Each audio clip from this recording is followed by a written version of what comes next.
Hola chicos, buenos días. A ver, esta semana comenzamos tema nuevo en naturales y el tema que vamos a ver son los ecosistemas. Es un tema que es muy bonito, además de ser muy entretenido. Es muy fácil y por ello os voy a dejar un vídeo en el que explicamos un poquito del tema y así vamos a ir trabajando toda la semana. Un saludo y vamos a darle fuerte. Hola chicos, pues bueno, vamos a empezar a explicar el tema de los ecosistemas. En este vídeo vamos a hablar de cuatro aspectos muy importantes. En primer lugar, de los componentes de los ecosistemas, después de los tipos de ecosistemas, de las relaciones que se dan en los ecosistemas y de la cadena alimentaria. En primer lugar, vamos a ver qué es un ecosistema. Un ecosistema es el conjunto de organismos de un espacio natural. Estos organismos serán los seres vivos y el medio físico. Y además, las relaciones que se dan entre ellos y el medio. Es decir, las relaciones que se dan entre los seres vivos y las relaciones que se dan entre los seres vivos y el medio físico.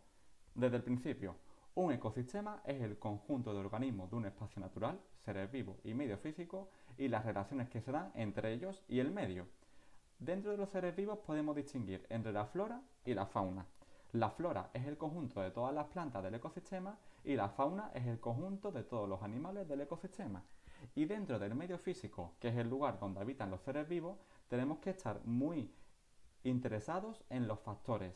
¿Por qué? Porque los factores de un lugar, como por ejemplo la luz, el agua, el clima, el tipo de suelo, harán que los seres vivos puedan habitar en el medio o no. Vamos a verlo poco a poco.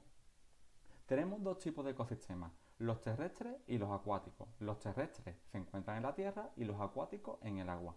En los ecosistemas terrestres los factores más importantes son el clima, la vegetación, el tipo de suelo y el relieve. Un ejemplo sería el bosque, el desierto, la ciudad, la ribera de un río, entre otros.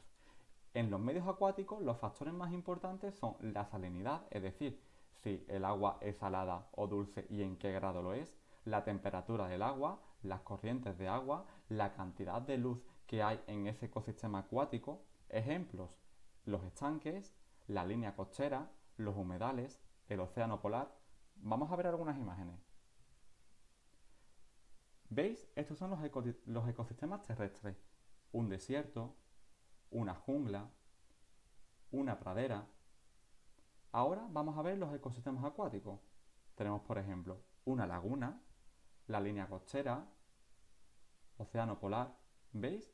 Son dos tipos de ecosistemas y son muy diferentes. Ecosistemas terrestres, ecosistemas acuáticos. Ahora vamos a ver las relaciones que se dan entre los seres vivos de ese ecosistema y el propio medio físico. El medio físico, que será acuático o terrestre, va a determinar qué seres vivos pueden habitar en él. ¿Por qué? Porque sus factores, como por ejemplo el acceso a agua dulce, la cantidad de luz solar que haya, el tipo de suelo, la presencia de árboles, entre otros, van a determinar qué seres vivos pueden habitar en el ecosistema. Por ejemplo, en un desierto en el que no hay árboles, no pueden vivir muchas aves. Entonces, esas aves buscarán un medio físico en el que sí puedan vivir. Ahora vamos a ver las relaciones que se dan entre los seres vivos de un ecosistema. Las relaciones pueden ser de tres tipos, de competencia, de cooperación o de alimentación. Las relaciones de competencia ocurren cuando varios seres vivos tienen la misma necesidad. Entonces, ¿qué van a hacer? Van a competir entre ellos por satisfacer su necesidad. Por ejemplo, un halcón y un cuervo quieren hacer un nido y solamente hay un árbol. Pues el halcón y el cuervo van a luchar, es decir, van a competir hasta que uno de ellos consiga hacer el nido en el único árbol que hay en ese medio. Ahora vamos a ver las relaciones de cooperación.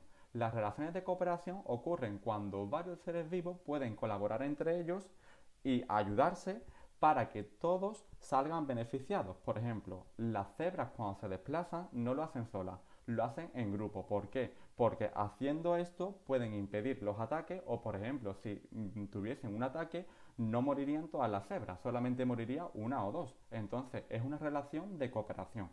Y por último, y muy importantes, tenemos las relaciones de alimentación. Las relaciones de alimentación se dan en todos los ecosistemas, ya que los seres vivos dependen de otros seres vivos para alimentarse.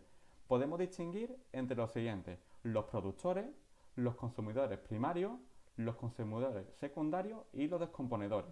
Vamos a ver entonces cómo funciona la cadena alimentaria. En la cadena alimentaria vamos a encontrar 4 tipos de seres vivos: los productores, los consumidores primarios, los secundarios y los descomponedores. Los productores, como su propio nombre indica, fabrican su propio alimento y serán las plantas o las algas. Las tenemos aquí, en este esquema. Los consumidores primarios se van a alimentar de los productores, es decir, de las plantas y de las algas. Se alimentan de los productores animales herbívoros como por ejemplo el ciervo o el conejo. Este sería el consumidor primario. Ahora veamos los consumidores secundarios. Los consumidores secundarios son animales carnívoros que se alimentan de otros animales. Ejemplo, el águila, o la serpiente. Aquí tenemos la águila, consumidor secundario, y la serpiente, consumidor secundario. ¿Qué tienen en común? Que los consumidores secundarios son animales carnívoros que se alimentan de otros animales, ya sean primarios o secundarios. Y por último, tenemos los descomponedores, que se alimentan de los restos de los seres vivos que están en el suelo y lo transforman en nutrientes. Muchos de estos nutrientes quedan en el suelo y después sirve de alimento para las plantas. Esta sería la cadena alimentaria.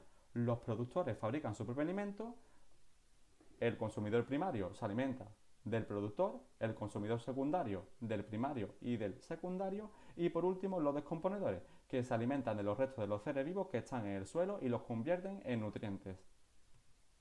Finalmente, como tarea para hacer en casa, tenéis que hacer un esquema en el que tenéis que poner todos los contenidos que se han dado en este vídeo, es decir, el ecosistema, los componentes, los tipos y las relaciones. No podéis olvidar de completar la tabla de ideas previas de este tema. Recordad, yo me quedo en casa.